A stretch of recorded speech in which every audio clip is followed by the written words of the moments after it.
7 ایسے بڑے گناہ ہیں جن کے ہونے کے بعد نبی پاک صلی اللہ علیہ وآلہ وسلم فرما رہے کہ یہ ایسے گناہ ہیں جن کے کرنے کے بعد جس شخص نے یہ کیا اس کی ہلاکت کا آغاز ہو جاتا ہے۔ نمبر 1، جو شخص اللہ کے ساتھ کسی کو شریک کرتا ہے، جو ذات میں شرک کرتا ہے، صفات میں شرک کرتا ہے یا صفات کے تقاضوں میں شرک کرتا ہے۔ جب کوئی شخص اللہ کے ساتھ کسی کو شریک کرتا ہے تو یہ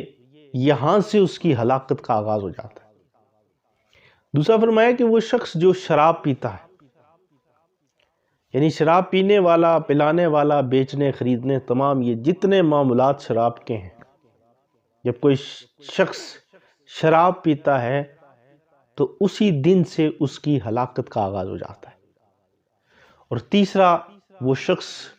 جو جادو کرتا ہے، یعنی جس نے جادو کیا یا جادو کروایا یا جادو کی ترغیب دی، وہاں سے اس کی ہلاکت کا آغاز ہو گیا۔ چوتھا، وہ شخص ہے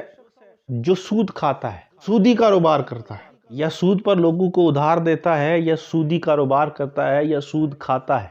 جس دن سے اس نے یہ گناہ شروع کیا اس دن سے اس کی ہلاکت کا آغاز ہو جائے۔ اور ایسا شخص جو کسی کو ناحق قتل کر دے، ایسے شخص جس دن اس نے قتل کیا اس دن سے اس کی ہلاکت کا آغاز ہو گیا۔ ایسا شخص جس نے کسی یتیم کے مال پر قبضہ کیا، یتیم کے حوالے سے اس کا دل نرم نہیں ہوا، جس دن سے اس نے یہ عمل شروع کیا اس دن سے اس کی ہلاکت کا آغاز ہوا۔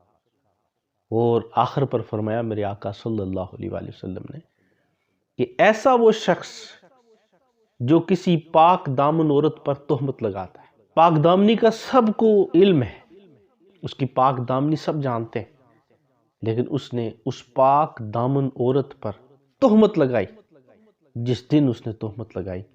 اس دن سے اس کی ہلاکت کا آغاز ہو گیا۔ تو حضرات جی وقار، ہم کسی نہ کسی صورت میں